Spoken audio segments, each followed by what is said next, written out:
In studio with us, Natalie Foster from the Girls Guide to Guns, and now the latest contributor to NRA News. Welcome to the family. Thank you so much. Glad to be a part of it. Absolutely. I mean, you've always been sort of a part of the family, and now you're part of the team, and it's great to have you here. Thank you. You guys have always been so welcoming, and I'm so appreciative of it. Thanks. Well, listen, this is fantastic. I'm so glad that we've got some voices that represent the I don't want to say the new face of the American gun owner, but let's say the hidden face of the American gun owner, because for years now we've known there are more women who are becoming gun owners, and yet the media always downplays this and we don't want to talk about this. And so finally the cat's out of the bag. You're going to be talking about a lot of women's issues and how they relate to our right to keep and bear arms, I understand. Yeah, and I'm really excited to do that. There's so many women out there that are owning guns for the first time, or they're legacy gun owners, from their fathers or grandfathers or grandmothers, and it's really great to talk about it. And our voices, we are still in the minority, but we're growing so quickly, and it's really exciting to see. So I'm really thrilled to be able to go out and explore those stories. Well, and especially when it comes to your right, and particularly your right of self-defense. Absolutely.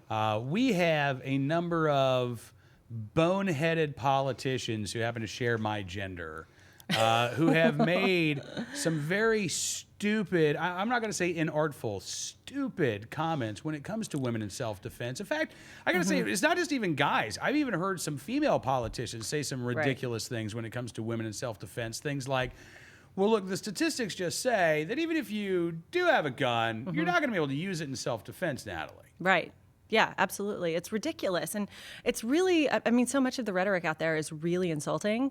And they don't realize that, the gun owners of America, the female gun owners of America, we're going out and we're getting training. And so many of us are, experiencing just these amazing trainers that are fantastic at really customizing the lessons to us and to our bodies and to our, body strength and that kind of thing. And we're extremely educated. We know what we're doing. We know what we're getting into. And we're excited to be a part of the firearms community. And, I'm not going to hate on the male gender, because you guys have also done some wonderful things for us. You guys here at the NRA News. I'm so grateful for all the support that you always give us.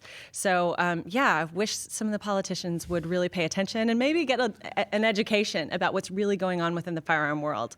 I'd honestly love to take some of them to the range and show them what it's really all about, Could you start with Biden? I was going to ask, have you had a firearms trainer tell you, Natalie, I think because you're a woman, we should just go ahead and give you a shotgun, because I'm not sure a rifle it might be too heavy for you. Well, and I'm unwieldy. Sure. Yeah, it's unbelievable. The AR-15, of course, is one of my favorite firearms. And, so many of my female friends totally agree. My little petite female friends who, could never handle a 12-gauge shotgun. And I'm sure you've seen all of the viral videos that have been going on around, with like these little girls, their husbands or boyfriends or whatever, giving them a 12-gauge shotgun, and they end up on the ground on their backs because they cannot handle it. Which, by the way, is a commentary in and of itself. Right, I'm not happy about that. I'm not either. I know. We can talk about it next time. Yes, let's talk about that. We will discuss. Because fellas, seriously. Not cool, man. Exactly. Not cool. Don't do that. But point made. You've never had a firearms instructor say, Natalie, best way to defend yourself, just shoot that shotgun right through the door. Oh my gosh. Right? No. And I certainly haven't ever had a firearms instructor tell me to walk out on my porch and fire 2 blasts into the air. Okay, I live in Santa Monica, California.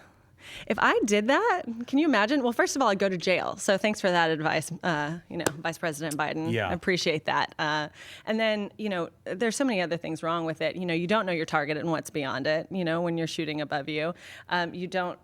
You're making the perpetrators aware of your location, and you're emptying your firearm. So you're unarmed.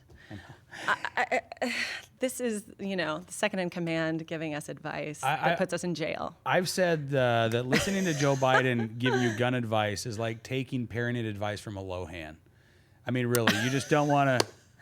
It took me a second, but I got that one. Yeah, you just don't want to do it. No. Really, just bad idea all around. Yeah, it's really not okay. And when the day comes, Natalie, when we hear anti-gun politicians actually talk to women without that sort of verbal pat on the head of, aren't you cute, then maybe we'll know that we actually are making some inroads. Right. But in the meantime, I got to tell you have a lot of work to do. Yeah, we do. Collectively, we do. But I think we're up for it. I think we're excited to be in the fight and, you know, in our own ways. You know, we've got this new Stand and Fight initiative. And what I tell people is that, you know, look, Stand and Fight does not look the same for everybody. Stand and Fight for me looks like having a conversation around a dinner table with friends who may not be pro-gun, and they want to know more about what I do. And so we have that conversation. And, you know, if they want to come to the range with me, I absolutely will take them, and I will show them how much fun it is and what it's really about. And ultimately, you're going to make converts that way. So that's my personal Stand and Fight. For other people, it may look like writing your congressman or, you know, going to a rally or whatever. But, you know, it's so important that right now, especially for women, that we really, really get involved and show our faces and show that we're proud to be gun owners and, you know, really perpetuate this legacy that we have in the Second Amendment. Absolutely, because if we don't, it won't be a legacy much longer. That's right. Natalie, thank you so much again. Congratulations, and Thank look you. forward to talking to you more here on NRA News. I'm really looking forward to it. Thanks, Cam. Natalie Foster, the latest contributor here on NRA News, joining us in studio.